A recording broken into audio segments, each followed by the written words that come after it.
saya muliakan, itulah yang perlu kita perhatikan gitu di dalam mengangkat takbir tadi itu. Paling tidak ini kan namanya rukun qauli. Tahu Ibu rukun qauli?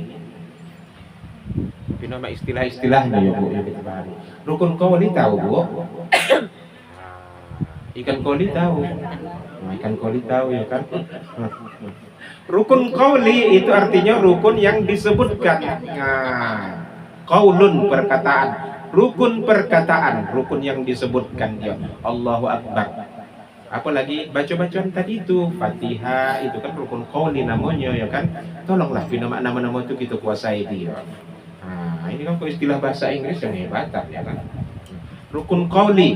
Jadi rukun qauli itu sekurang-kurangnya kita mengucapkan pinama diri awak sendiri mendengarnya.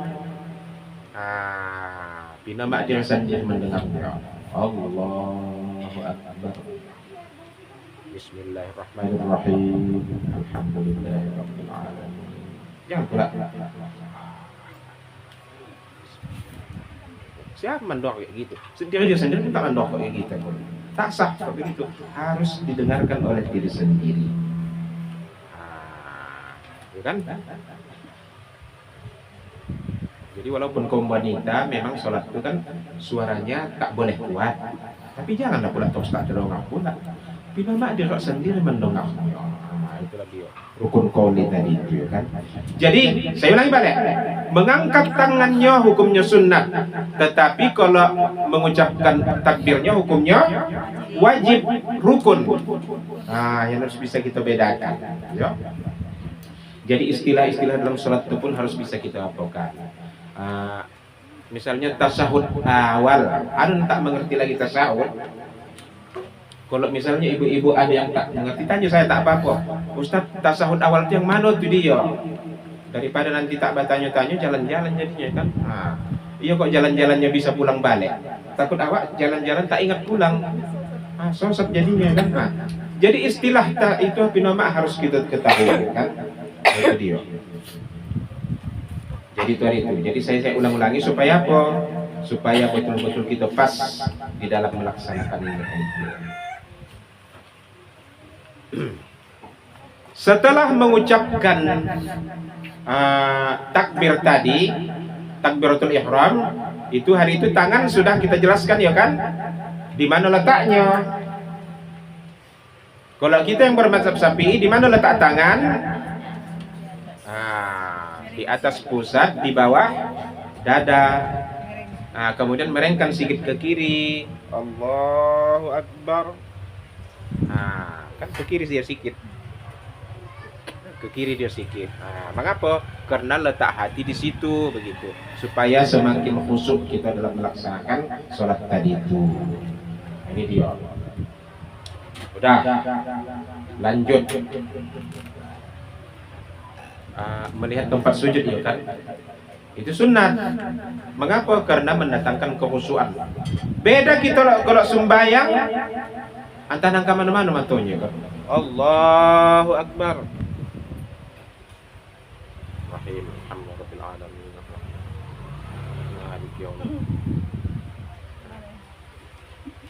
Kalau nampak ibu orang sholat kayak gitu macam mana lah? Apa nanti ibu? Iya aneh. Ada pula sembahyang Allahu Akbar. Kok sempat ibu-ibu sembahyang begitu ya kan datang anak ayah tengok loh mak tuh sembahyang mangki cocoknya dia tuh tengok begitu pula ya kan. Nanti kalau begini siapa ustaznya itu kok kasut itu udah ajaran sosok itu dah pas itu pula pakai bajaya ya kan. Memang sunat, tetapi kalau kita tinggalkan walaupun sunat ini kurang khusyuk lah kita jadinya. Karena salah satu syarat orang khusyuk sholat itu kalau pandangan ke tempat sujud. Termasuk saat kita rukuk, pandangan pun ke tempat sujud. Jangan pula Allah berukuk dia lututnya tengoknya. Karena kayak gitu kan, rukuk Allahu Akbar, tapi lututnya ditengoknya tak begitu pula. Walaupun kita rukuk, pandangan tadi tetap ke tempat sujud. Kemudian apa lagi? Meletakkan tangan di atas lutut tatkala tasyahud awal dan tasyahud akhir. Macam mana tata caranya? Kalau yang tangan kiri letakkan di lutut kiri, ayolah pula ya kan. Kemudian apa namanya ini? Jari kita lurus, rapat. Jangan direnggangkan. Kalau direnggangkan nanti bisa-bisa tak semuanya menghadap kiblat. Harus usahakan menghadap ke kiblat semuanya. Termasuk ibu jari tadi ini menghadap kiblat juga dia. Nah, makanya dirapatkan supaya menghadap kiblat semuanya. Kemudian sejajar. Jangan pula jadi harus sejajar dia, ya. Itu tangan kiri tadi. Kemudian kalau tangan kanan, maka kalau kita udah mau tasahud namanya kan, maka yang tiga ini digenggamkan. Tiga digenggamkan, yang ini telunjuknya jatuhkan dulu. Ya kan? Jatuhkan dulu. Ya kan kita at-tahiyatul mubarakatus shalawatut thayyibatulillah. Nanti pada saat kita asyhadu alla ilaha, kalau dalam mazhab Syafi'i illallah di situ. Kemudian kita sunnah memandang telunjuk kita tadi. Asyhadu alla ilaha illallah wa asyhadu anna Muhammadar Rasulullah. Jadi begitu modelnya. Jangan pula ada saya tengok ini di masjid begitu. Dia udah tasawuf apa kan? At-tahiyat. Dua begini buatnya. At-tahiyatul wabarakatuh. Asyhadu an la ilaha illallah. Koncang kali apa ya? Tak begitu pula yang ditunjukkan ulama, tak begitu caranya kan. Jadi genggamkan memang dia 3 jari. Nah, kemudian telunjuk jatuhkan bersama ibu jari tadi. Nah, boleh seperti ini ataupun begini. Nah, boleh begini dia. Nah, itulah dia caranya kan. Itu tadi. Kemudian ibu-ibu yang saya muliakan, ada juga kita tengok orang yang begini buatnya.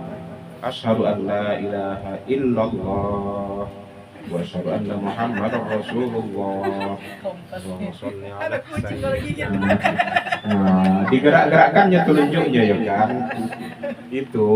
Itu mazhab Maliki. Mazhab Maliki seperti itu mereka ya. Jadi ada pula jamaah Rizan katanya, Ustaz, aku tak ikut tahunku. Asyhadu an la ilaha illallah. Jadi itu gimana itu Ustaz? Itu mungkin apa aliran apa itu macam angin koncang, koncang kan dia punya. Iya. Jadi kok mazhab Maliki paling ke kiri ke kanannya pulanya. Tak ada pula putar begini doang. Ini kan gawat memang sekarang kan. Nah, jadi kalau kita masuk Syafi'i tidak digerak-gerakkan, memang anta asyhadu an la ilaha illallah, anta saja.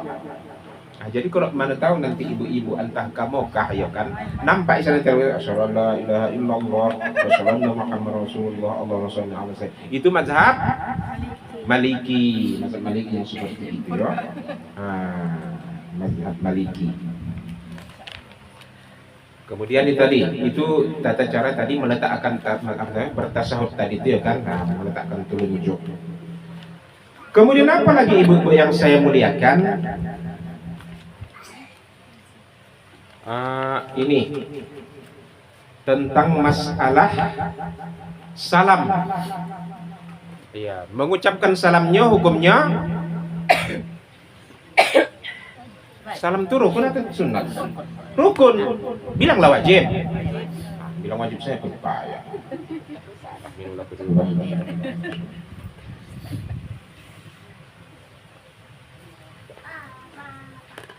Mengucapkan salam hukumnya wajib. Tapi salam yang pertama. Ini pahami. Dalam mazhab Syafi'i salam yang pertama itu yang wajib. Salam kedua, jadi ibu-ibu yang saya muliakan, di dalam mengucapkan salam maka apa namanya? Ada orang kita tengok assalamualaikum warahmatullah, dibukanya tangannya kok yang kan assalamualaikum warahmatullah. Ini tidak boleh dilarang Rasulullah. Nah, jangan kamu ucapkan salam itu macam ekor kuda, kata begini pula ekor kuda. Jadi tidak boleh seperti itu. Iya, tidak ada sunnah seperti itu tuh. Dilarang Rasul yang seperti itu. Jadi tidak perlu kita buka tangan. Paling assalamualaikum warahmatullah. Jadi pada saat warahmatullahnya baru kita memandang ke kanan, ke kiri. Jangan pula assalamualaikum warahmatullah. Undang-undang memang dia. Tak begitu aturannya. Assalamualaikum warahmatullah. Jadi pada warahmatullahi itulah kita pandangkan ke kanan dan ke kiri tadi itu. Kemudian kalau hendak baca pun assalamualaikum warahmatullahi Allahumma inni as'aluka ridhaka wal jannah, tak apa-apa. Tak pakai itu pun tak apa-apa, ya kan? Nah, kita yang mazhab Syafi'i tidak pakai tambahan wabarakatuh, ya, tidak ada wabarakatuh, ya. Nah, jadi assalamualaikum warahmatullahi. Ada juga kita tengok orang assalamualaikum warahmatullahi wabarakatuh. Itu juga mazhab Maliki yang seperti itu, ya. Nah, mazhab Syafi'i tidak pakai wabarakatuh, dan 3 mazhab lagi pun begitu juga. Hanya mazhab Maliki yang menambah pakai wabarakatuh. Nah, ini dia yang perlu kita